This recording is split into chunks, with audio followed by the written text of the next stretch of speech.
नमस्कार प्यारे बच्चों। जैसे कि आप सब जानते हैं, आज आपका 10th क्लास का सोशल साइंस का पेपर था और ये दो भागों में था, पार्ट 1 पार्ट 2।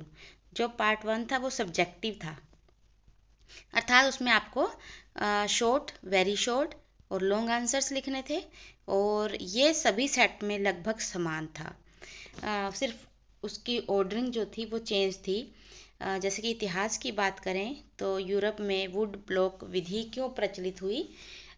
इसीलिए क्योंकि वहाँ पर पहले छपाई की कोई तकनीक नहीं थी, ये उनके लिए सुलभ थी। फिर है नंबर 2 पे, इतिहास की बात कर रहे हैं हम। भारत में लोग रोल्ट एक्ट के विरोध में क्यों थे? क्योंकि एक काला कानून था जिसने लोगों से उनकी अभिव्यक्ति की आज़ादी छीन ली थी। ये 1918 में लागू किया गया था, बिल्कुल विश्व युद्ध समाप्त होने के बाद, ताकि लोग अंग्रेजी सरकार का विरोध ना कर सकें। परंतु इसकी शर्तें जो थी, इसकी धाराएं थी, वो इस प्रकार की थी कि लोगों में इसको लेकर बहुत रोष था, जिस वजह से वो इसका विरोध कर रहे थे। फिर मुद्रण संस्कृति ने भारत में राष्ट्रवाद के विकास में किस तरह से सहायता की? मुद्रण संस्कृति का अर्थ होता है छपाई की तकनीक ने, कि जिस प्रकार से भारत में जब जैसे जैसे अलग अलग उपन्यास, कहानियाँ, कविताएं और लेख लिखे जाने लगे, उससे भारतीयों में जो है राष्ट्रवाद की भावना बढ़ी और वे अब अंग्रेजों को निकालने के लिए तत्पर हो गए। जैसे कि हम इसमें रविंद्रनाथ टैगोर का योगदान कभी नहीं भूल सकते। वहीं दूसरा क्वेश्चन जो है वो है उदारवादी और रूढ़िवादियों के विचारों में तुलना। और अगर आपको हम बात बता दें, ये क्वेश्चन 10th से ज़्यादा 9th में आपको मिलेगा रूसी क्रांति के अंदर। उसके बाद अगर हम राजनीतिक विज्ञान की बात करें तो 2 नंबर का क्वेश्चन है राजनीतिक समानता क्या है, जहाँ पर सभी लोगों को राजनीतिक समानता, अगर ये भी 9th से ही क्वेश्चन है, सिर्फ इसका फॉर्म चेंज कर दिया गया है। आपको पता हो तो एक वोट का समान मूल्य, यानी कि जब सभी वयस्क नागरिकों को बिना किसी भेदभाव के वोट देने का अधिकार मिलता है और उस वोट का मूल्य भी समान होता है, तो उसे राजनीतिक समानता से ही जोड़ा जाता है। उसके बाद है 1992 के संविधान संशोधन से पहले और बाद में स्थानीय सरकारों के महत्वपूर्ण अंतर। देखिए, ये साल इसलिए महत्वपूर्ण है क्योंकि इससे पहले जो स्थानीय शासन थे, यानी कि पंचायतें और नगर पालिकाएं, उनके पास अधिक शक्तियां नहीं थी। परंतु 1992 के बाद ऐसे कुछ संशोधन किए गए संविधान के अंदर कि वो बहुत ज़्यादा पावरफुल हो गई। जैसे कि पहले जो चुनाव होते थे वो कोई निश्चित नहीं कि किस समय करवाए जाएं, परंतु 1992 के बाद चाहे वो नगर निकाय हो या ग्रामीण निकाय, उनके चुनाव निश्चित रूप से 5 साल के बाद करवाए जाने लगे।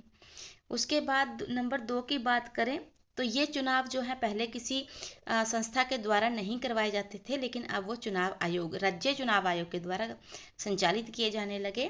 और 1992 से पहले जो स्थानीय निकाय थे उनमें महिलाओं के लिए कोई महत्वपूर्ण स्थान नहीं थे, परंतु 1992 के बाद महिलाओं के लिए महत्वपूर्ण स्थान मतलब 1/3, 1/3 स्थान महिलाओं के लिए, इवन के SC और ST के लिए भी आरक्षित कर दिए गए। उसके बाद है लोकतंत्र में, ये बड़ा क्वेश्चन है 5 मार्क्स का। लोकतंत्र में सत्ता की साझेदारी क्यों जरूरी है? देखिए, किसी भी प्रकार के तनावों से और टकरावों से बचने के लिए सत्ता में साझेदारी जरूरी है। समाज के प्रत्येक वर्ग को उसके योग्यता के हिसाब से, उसकी जनसंख्या के हिसाब से सत्ता में अपना योगदान देने का मौका मिले, इसलिए सत्ता की साझेदारी जरूरी है। किसी भी वर्ग को अपेक्षित होना महसूस ना हो और देश में लोकतंत्र का संचालन सही ढंग से हो, सभी शक्तियां, सभी अंग बहुत अच्छे ढंग से कार्य करें, इसीलिए सत्ता की साझेदारी होना जरूरी है। लेकिन इन सबसे पहले आपको ये बताना होगा कि सत्ता की साझेदारी क्या होता है। समाज के विभिन्न वर्गों के बीच सत्ता के बंटवारे को सत्ता की साझेदारी कहा जाता है। उसके बाद है राजनीतिक दलों के सामने क्या क्या चुनौतियां हैं, जैसे कि वंशवाद की चुनौती होना या आंतरिक लोकतंत्र की कमी होना, ठीक है, आपराधिक तत्वों की और पैसे की घुसपैठ होना, या फिर लोगों के सामने विकल्प ना होना। ऐसे पॉइंट आप लिख सकते हैं जो राजनीतिक दलों की चुनौतियां हैं। फिर भूगोल की बात करें तो आधारभूत उद्योग कौन से उद्योग हैं जो बाकी उद्योगों के लिए कच्चे माल का रूप का या उसकी मशीनरी तैयार करके देते हैं। जैसे कोई भी उद्योग है वो बिना मशीनों के नहीं चल सकता, तो जो उद्योग दूसरों को मशीनरी प्रोवाइड करते हैं वो आधारभूत उद्योग कहलाते हैं। जैसे कि लोहा इस्पात उद्योग। विनिर्माण क्या है? जिन उद्योगों में हमारे उपभोग की वस्तुएं बनाई जाती हैं वो विनिर्माण कहलाती हैं। और विनिर्माण का अर्थ होता है फिर से विशाल लेवल पर निर्माण करना। तो ये उसके ऊपर आप बहुत सारे पॉइंट लिख सकते हैं। फिर कृषि क्या है उसको परिभाषित करना है और चावल की खेती की व्याख्या करनी है। यहाँ पर आप भौगोलिक दिशाएं दे सकते हैं, वर्षा, तापमान, वितरण दे सकते हैं, विशेष बातें बता सकते हैं। या फिर अथवा में आप क्या कर सकते हैं, मानचित्र लेंगे और उसमें ये 5 पॉइंट आप शो करेंगे। अगर ऐसा कर देते हैं तो 5 नंबर आपके यहीं पक्के हो जाएंगे। उसके बाद अर्थशास्त्र का पाठ बहुत आसान था। बैंकों के 2 प्रमुख कार्य कि बैंक कौन कौन से कार्य करते हैं। या फिर उसके बाद दूसरा क्वेश्चन जो है हमारा 11वां है, मनरेगा अधिनियम के अनुसार 2005 की व्याख्या करें कि ये कैसे लोगों की मदद कर रहा है। उसके बाद है धारणीय का विषय विकास हेतु क्यों महत्वपूर्ण है। क्योंकि धारणीय का अर्थ होता है कि ऐसा विकास जिसमें पर्यावरण को भी हानि ना हो और आने वाली पीढ़ियों के लिए संसाधन भी बचे रहें, वो धारणीय विकास है। वो इसीलिए जरूरी है क्योंकि वो सतत रूप से काम करते रहें। या फिर ये बहुत ही आसान क्वेश्चन है, उदाहरण सहित प्राथमिक, द्वितीय और तृतीय क्षेत्र में अंतर स्पष्ट करें। सिर्फ ऑर्डर चेंज हुआ है, बाकी सेट ABCD सब में सेम था। आइए अब हम पार्ट 2 की बात करते हैं। क्योंकि मेरे पास आज सिर्फ सेट C ही अवेलेबल है तो मैं आपको इसी के आंसर की प्रोवाइड करवाऊंगी। जैसे ही मेरे पास A, B और D की आ जाएगी मैं आपको उसकी आंसर की भी प्रोवाइड करवाऊंगी। तो चलिए बात करते हैं पहले क्वेश्चन की। लिबरलिज्म शब्द में लिबर शब्द का क्या अर्थ है? लिबर का अर्थ होता है आजाद। उसके बाद है दूसरा क्वेश्चन, हम इतिहास में से पढ़ रहे हैं। जब फ्रांस जीतता है तो सारे यूरोप को जुकाम हो जाता है। ये शब्द किसके हैं? ड्यूक मेटरनिक के, जो कि ऑस्ट्रिया का चांसलर था। तीसरा है गुडेम पहाड़ियों में गुरिल्ला युद्ध का नेता कौन था? अलूरी सीताराम राजू। उसका चौथा क्वेश्चन है हिंद स्वराज पुस्तक के लेखक महात्मा गांधी जी। पांचवा है सुलेखन का क्या कार्य था? सुंदर लेखन की कला को, यानी कि बहुत सुंदर लिखने की कला को सुलेखन कहा जाता है। अब हम बात करेंगे राजनीतिक विज्ञान की, लोकतांत्रिक राजनीति की, जिसे पोल साइंस भी कहा जाता है। 15 मार्क्स के क्वेश्चन है। 1970 से और 1993 के मध्य है बेल्जियम में कितनी बार संविधान में संशोधन हुए? 4 बार। बेल्जियम के फ्लेमिश क्षेत्र में कौन सी भाषा सबसे अधिक बोली जाती है? डच। नेक्स्ट है आधुनिक लोकतंत्र में सत्ता का बंटवारा निम्नलिखित तरीकों से किया जा सकता है। सरकार के विभिन्न अंगों के बीच, विभिन्न स्तरों के बीच, विभिन्न सामाजिक समूहों के बीच, उपरोक्त सभी। तो इसका सही आंसर है उपरोक्त सभी।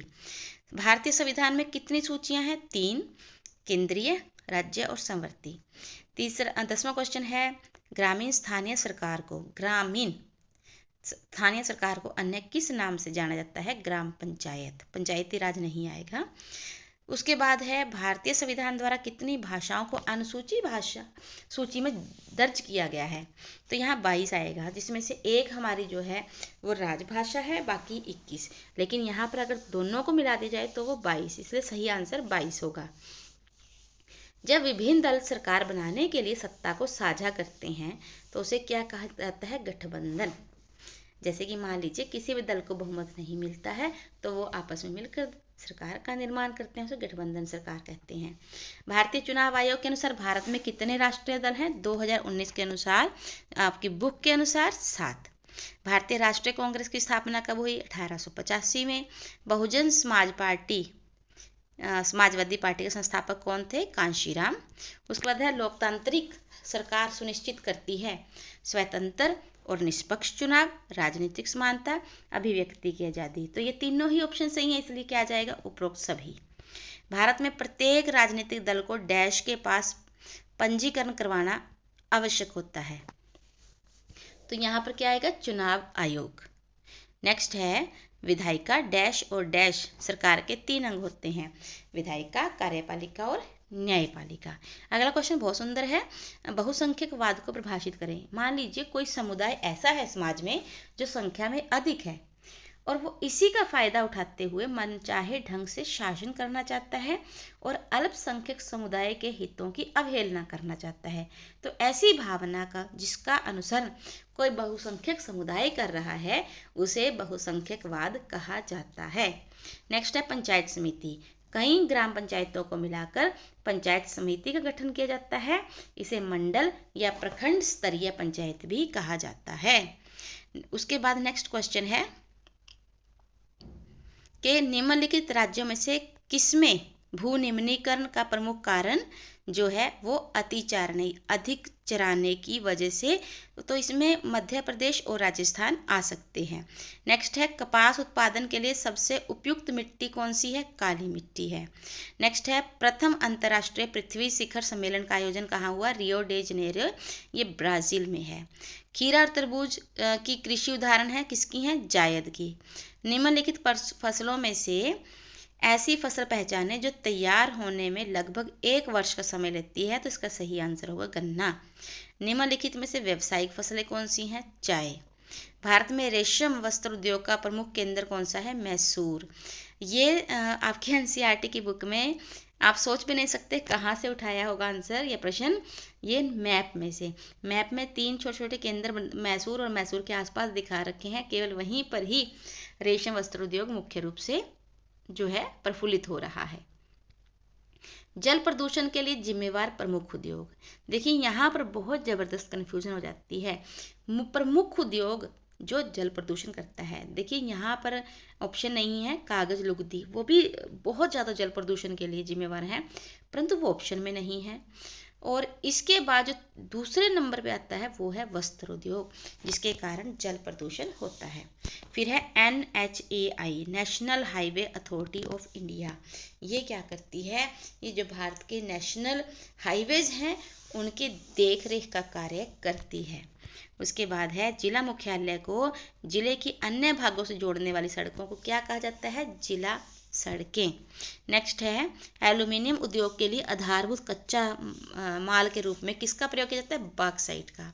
भारत में सबसे ज़्यादा अखबार किस भाषा में प्रकाशित होते हैं, हिंदी में। लेटराइट शब्द में लेटर का अर्थ क्या है, ईंट। नेक्स्ट 34वां क्वेश्चन है व्यावसायिक कृषि किसे कहते हैं, जिन फसलों का उत्पादन व्यावसायिक उपभोग अथवा मुनाफे के लिए किया जाता है उन्हें व्यावसायिक कृषि। जैसे कि आप मान लीजिए कपास है, कपास एक व्यावसायिक फसल है। उसके बाद है सार्वजनिक उद्योगों को परिभाषित करें। जो उद्योग सरकार के नियंत्रण में कार्य करते हैं उन्हें सार्वजनिक उद्योग कहा जाता है। एंड में अब हम आ जाते हैं अर्थशास्त्र पर। किसी देश के विकास को मापने के लिए साधारणतः किसका प्रयोग किया जाता है, प्रति व्यक्ति आय का। एक आदर्श स्वयं सहायता समूह में कितने सदस्य होते हैं, 15 से 20। सरकार द्वारा व्यापार के लिए प्रतिबंधों और बाधाओं को हटाना कहलाता है उदारीकरण। उसके बाद है WTO से क्या अभिप्राय है, अंतर्राष्ट्रीय संगठन है ये जो व्यापार के लिए सभी देशों के व्यापार के लिए नियम बनाता है। फिर है प्रति व्यक्ति आय को निकालने का सूत्र, कुल राष्ट्रीय आय बटा कुल जनसंख्या। इसके साथ ही हमारी ये वीडियो आज यहीं समाप्त होती है। आप मुझे ज़रूर बताइएगा कि आपके कितने प्रश्न सही गए और आपके कितने मार्क्स आएंगे। With best wishes, thank you so much, have a nice day.